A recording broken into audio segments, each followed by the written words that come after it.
Well, hello, Glue Troopers, and welcome to another road build from Max's Models. This was supposed to be done in Richmond, Virginia, but for operational reasons I won't bother you with. We ended up in Boston. So didn't have as much time to work on today's kit, which was the GAZ M-415 Soviet World War II pickup truck in 1/48 scale by Ace Models. So let's take a look at this kit. First off, this kit has almost no alignment pins, so that makes building things a little bit tricky. And in 1/48 scale, of course, all the parts are teeny tiny, but it still has a surprising amount of detail, including this, which I think is supposed to be a drag link, which was pretty tricky to get into place. I had pre-painted a lot of the parts. I thought that would make life easier. I really intended just to pre-paint the interior parts, but I went ahead and pre-painted the whole thing, and that kind of caused the usual issues with having to rub paint off later on to get parts to seal. And given the tight fit of things, it made some parts a little overly snug, but still not bad. And I do recommend pre-painting some of the teeny tiny parts, but parts like this drag link I would glue in place first so you don't have a problem with the paint intrusion of the glue. Fortunately, it was an acrylic, and I was using this Tamiya thin, so it worked out okay, but it was a little more work than it had to be.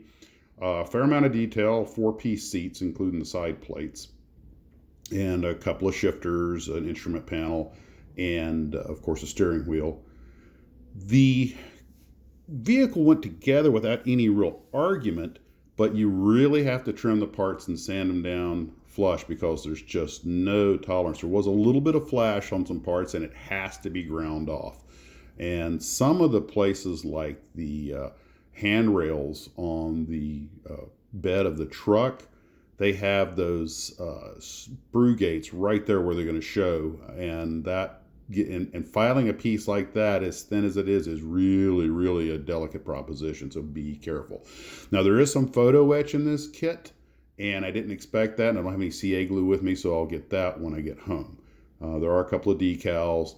It also comes with a spare tire, but no instructions of where it's supposed to go. And the nice thing is that the 4 main tires are made out of rubber, and so you can pre-paint your wheel and then snap the tire over it. So that was easy.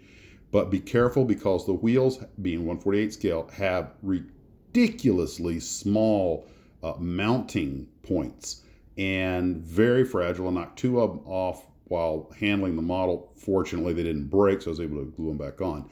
But I had put the wheels on a little earlier than it said to in the instructions, and that was kind of a mistake. I thought it'd be easier to put it all in one place as a unit, and it was. But once I started handling the model, I knocked them off just with my pinky, because I have King Kong strength compared to this tiny little truck. It also comes with 2 front ends, but it tells you not to use one of them, so there's that. I guess that's from an existing other kit or something. But anyway, the parts fit was okay.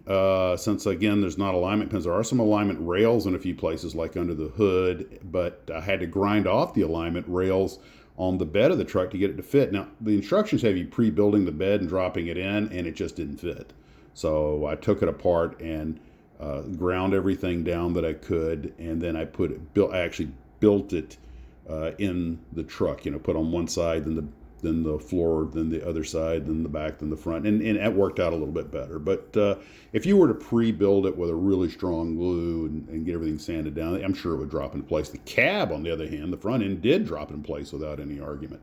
So, go figure. You're working on a tiny scale. Now, I've left a few little bits and bobs, like the headlights, off because I don't think they'll survive travel. I'm not even sure about the wheels.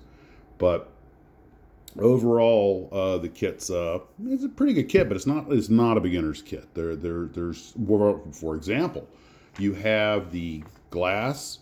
Well, I was surprised because it's a modern kit and there were no clear acrylic parts, and they said you need to cut them from clear flat plastic using these templates. And at first I thought, well, that's kind of chintzy, but then I realized unless you made them just wafer thin, you would have a glass that's way too thick to be scale with most acrylic parts. So by using thin plastic, at least it'd be scale, but they could have thrown in a little piece of clear plastic for you to work with or punched them out. But I'm not going to criticize them for that because, again, really, this kit's, even though it's not a super complex kit, just the size and detail you're dealing with, it's really not a beginner's kit. Underside was very detailed. There is no engine for it, but of course you wouldn't be able to see it. But that did not stop them from putting a lot of detail on the underside, including the suspension. Now, warn you, they basically just have exploded diagram instructions, and they don't tell you what order things go in, but there's an order you have to put them in. For example, I'll put the underside of the engine transmission in first, then the propeller shaft and differential in second, because there are parts that go on top of them. These suspension leaf springs go over those. But then you have to figure out where to put in the exhaust pipe, and the muffler has to be attached to the exhaust pipe separately. And I would recommend doing that before you fit the exhaust pipe. I didn't, and everything worked out, but there was potential for disaster handling it. The front end was definitely the trickiest part, like I said, between that like a drag link, and it is directionally specific. Oh, by the way, the leaf spring suspensions are also directional. You have to let the long parts from the center go towards the aft. And fortunately, I caught that. You really need to study that exploded diagram before you start putting parts in and work out a little plan of action there. And but once you're done, it looks nice. So, and then ultimately, that's the idea. So, a lot of sanding to get parts, particularly on the bed to fit. But fortunately, they were some of the larger parts. Of course, I'm going to have to take it home and finish it off. And still a fair amount of work to do on it, but it does look good. I have plans for this with the diorama. I have planned with the kit bash of the Dornier 335. I'm planning that the one that Tom Daniels sent me, and out of his personal stash. So I've got when we do our kit bash build, you'll be seeing this truck again, and that's later in 2022. And I'm already working out the plans on the Dornier, how I'm going to modify that. And this is inspired by that other one that he sent me that he had started on in 1/72 scale. But I'm rambling now.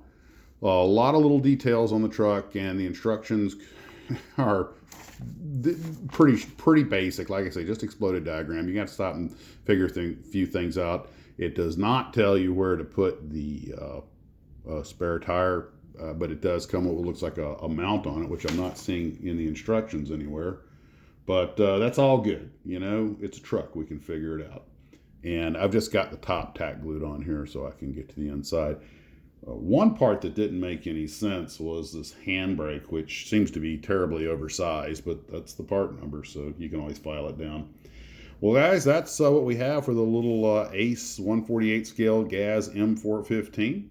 And hope you enjoyed this little road build. And it's the first time I built a car on the road. And oh, by the way, if I didn't mention, it's also the first time I've brought any paint with me. I thought since I was just take black and this drab color that I'd go ahead and take some. Didn't have any trouble with that with the TSA or anything. So there you have it. And of course, later on, when I say after the diorama, the kit bash, I will show you the finished product. It'll probably be a little while before I get around to it because so many other things going on. Well, guys, oh, by the way, I saw this at a Dunkin' Donuts. I thought it was hilarious, and I thought this would be the perfect way to say Happy Holidays, Merry Christmas, Happy Hanukkah, and as always, guys, model on. Ho, ho, ho.